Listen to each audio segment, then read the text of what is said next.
بسم اللہ الرحمن الرحیم۔ درس حدیث سبق نمبر 65۔ تلاوت قرآن کا اجر اور ثواب۔ حضرت جابر رضی اللہ تعالیٰ عنہ سے روایت ہے کہ رسول اللہ صلی اللہ علیہ وسلم ہمارے پاس تشریف لائے اور ہم اس وقت قرآن پڑھ رہے تھے، اور ہم میں دیہاتی لوگ بھی تھے اور ایسے بھی تھے جو عرب کے نہ تھے، یعنی عرب نہیں تھے۔ مطلب یہ کہ ایسے لوگ بھی تھے جو بہت اچھا قرآن نہیں پڑھ سکتے تھے، کیونکہ دیہاتیوں کی تعلیم کم ہوتی ہے، اور جو عرب نہیں ان کی زبان عربی پڑھنے میں زیادہ صاف بھی نہیں ہوتی۔ آپ نے فرمایا کہ پڑھتے رہو، سب اچھے ہیں، یعنی اگر بہت اچھا نہ پڑھ سکو تو دل تھوڑا نہ کرو، اور اچھا پڑھنے والے ان کو حقیر نہ سمجھیں، اور اللہ تبارک و تعالیٰ تو دل کو دیکھتا ہے۔ تو اس حدیث سے معلوم یہ ہوا، اس حدیث سے ہمیں معلوم ہوا کہ خیال نہ کرے کہ ہماری زبان صاف نہیں ہے یا ہماری عمر زیادہ ہو گئی، اب اچھا نہیں پڑھا جائے گا تو ہم کو ثواب کیا ملے گا، یہ شاید گناہ ہو۔ دیکھو رسول اللہ صلی اللہ علیہ وسلم، اللہ تبارک و تعالی رسول اللہ صلی اللہ علیہ وسلم نے سب کی کیسی تسلی فرما دی اور سب کو پڑھنے کا حکم دیا۔ رسول اللہ صلی اللہ علیہ وسلم نے ارشاد فرمایا کہ جو شخص قرآن کی ایک آیت سننے کے لیے بھی کان لگا دے، جو شخص قرآن کی ایک آیت سننے کے لیے بھی کان لگا دے، اس کے لیے ایسی نیکی لکھی جاتی ہے جو بڑھتی چلی جاتی ہے۔ اس بڑھنے کی کوئی حد نہیں ہے اور کوئی حد بتلائی بھی نہیں، تو اللہ تبارک و تعالیٰ سے امید ہے کہ بڑھنے کی کوئی حد نہیں ہوگی، بے انتہا بڑھتی چلی جائے گی۔ اور جو شخص اس آیت کو پڑھے، وہ آیت اس شخص کے لیے قیامت کے دن ایک نور ہوگا جو اس نیکی کے بڑھنے سے بھی زیادہ ہے۔ احمد کی روایت ہے۔ اللہ اکبر۔ قرآن مجید کیسی بڑی چیز ہے کہ جب تک قرآن پڑھنا نہ آئے، کسی پڑھنے والے کی طرف کان لگا کر سن ہی لیا کرے، اس میں بھی ثواب ہے اور ثواب سے مالا مال ہو جائے گا۔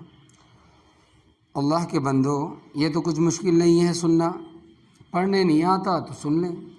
رسول اللہ صلی اللہ علیہ وسلم نے ارشاد فرمایا کہ قرآن پڑھا کرو، کیونکہ وہ قیامت کے روز اپنے پڑھنے والوں کے لیے سفارشی بن کر آئے گا اور پڑھنے والوں کو بخشوائے گا۔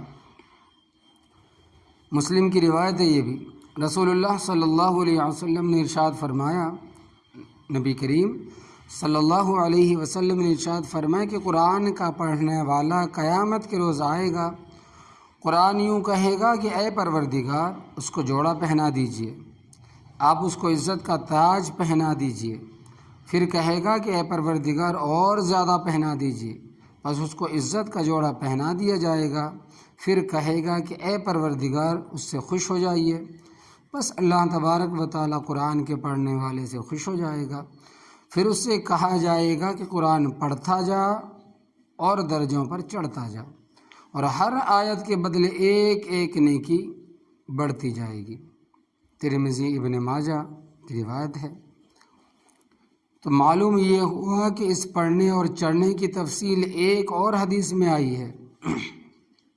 جس طرح سنبھال کر دنیا میں پڑھتا تھا، اس طرح پڑھتا ہو، اور جس طرح سنبھال کر دنیا میں پڑھتا تھا اسی طرح پڑھتا ہوا اور چڑھتا ہوا چلا جا۔ جو آیت پڑھنے میں اخیر ہوگی وہیں ہی تیرا رہنے کا گھر ہے۔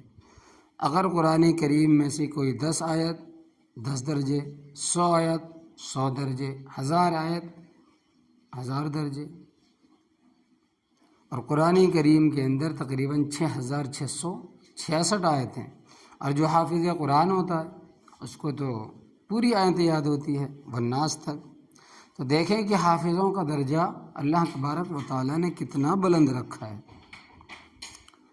تو فرمایا کہ مسلمانوں، اس حدیثوں میں غور کرو اور قرآن مجید حاصل کرنے میں اور اولاد کو پڑھانے میں کوشش کرو۔ اگر پورا قرآن پڑھنے یا پڑھانے کی فرصت نہ ہو تو جتنا ہو سکے اسی کی ہمت کرو۔ اگر اچھی طرح یاد نہ ہوتا ہو یا صاف اور صحیح نہ ہوتا ہو، گھبراؤ مت، اس میں لگے رہو، اس طرح سے پڑھنے میں بھی ثواب ملتا۔ اگر حفظ نہ کر سکو تو ناظرہ ہی پڑھاؤ، اس کی بھی بڑی فضیلت ہے۔ اگر پورا قرآن حاصل کرنے کی فرصت نہیں، یہ ہمت نہیں، کسی پورا قرآن پڑھنے والے کے پاس بیٹھ کر قرآن کریم سن ہی لیا کرو۔ ان سب باتوں کا ثواب اوپر حدیثوں میں پڑھ چکے ہو، اور موٹی بات ہے کہ جو کام ضروری ہوتا ہے وہ ثواب کا ہوتا ہے، اس کا سامان کرنا بھی ضروری ہوتا ہے اور اس میں بھی ثواب ملتا ہے۔ بس اس قاعدے سے قرآن کے پڑھانے کا سامان کرنا بھی ضروری ہوگا اور اس میں بھی ثواب ملے گا، اور سامان اس کا یہی ہے کہ ہر جگہ کے مسلمان مل کر قرآن کے مکاتب قائم کریں اور بچوں کو قرآن پڑھوائیں، اور بڑی عمر کے آدمی بھی اپنے کاموں میں سے تھوڑا سا وقت نکال کر تھوڑا قرآن سیکھا کریں، اور جو پڑھانے والا مفت نہ ملے سب مل کر اس کو گزارے کے موافق کچھ تنخواہ ضرور دے دیا کریں۔ اسی طرح جو بچے اپنے گھر سے غریب ہوں اور اس لیے زیادہ قرآن نہ پڑھ سکے، ان کے کھانے پینے کپڑے کا بندوبست کر دیا کریں کہ وہ اطمینان سے قرآن مجید ختم کر سکے، پڑھ سکے، سیکھ سکے۔ اور جو لڑکے جتنا قرآن پڑھتے جائیں اپنے گھر جا کر عورتوں اور لڑکیوں کو بھی وہ پڑھا دیا کریں، تو اس طرح سے گھر کے سب مرد اور سب عورتیں قرآن پڑھ لیں۔ اگر کوئی سپارہ نہ پڑھ سکے، زبانی ہی کچھ صورتیں یاد کر لے۔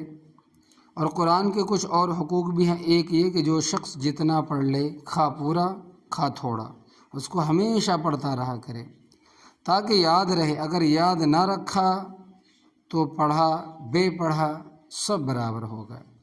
دوسرا یہ کہ اگر کسی کو قرآن مجید کا ترجمہ پڑھنے کا بھی شوق ہو تو بطور خود ترجمہ نہ دیکھے، اس میں غلط سمجھ جانے کا بہت کبھی اندیشہ ہے۔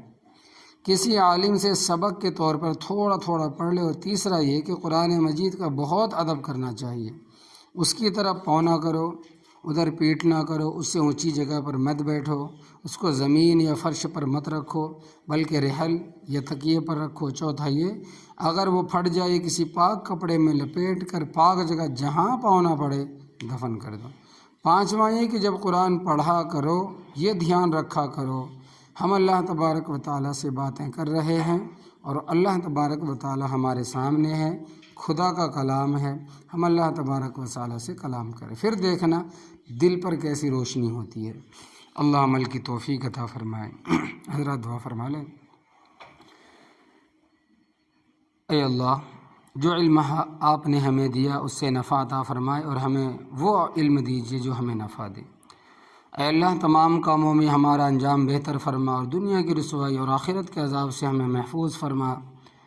اے اللہ، ہم آپ سے اپنے دین میں، دنیا میں اور اہل و عیال میں معافی اور امن کا سوال کرتے ہیں۔ اے اللہ، ہم ناپسندیدہ اخلاق اور اعمال و نفسانی خواہشوں اور بیماریوں سے آپ کی پناہ مانگتے ہیں۔ اے اللہ، ہمارے دل کو نفاق سے، عمل کو ریا سے، زبان کو جھوٹ سے اور آنکھ کو خیانت سے پاک فرما دیجیے، کیونکہ آپ آنکھوں کی چوری اور جو کچھ دل میں ہم چھپاتے ہیں اللہ تبارک و تعالیٰ تو سب کچھ جاننے والا ہے۔ اللہم صلی علی محمد، لا الہ الا اللہ رب العالمین، برحمتک یا ارحم الراحمین۔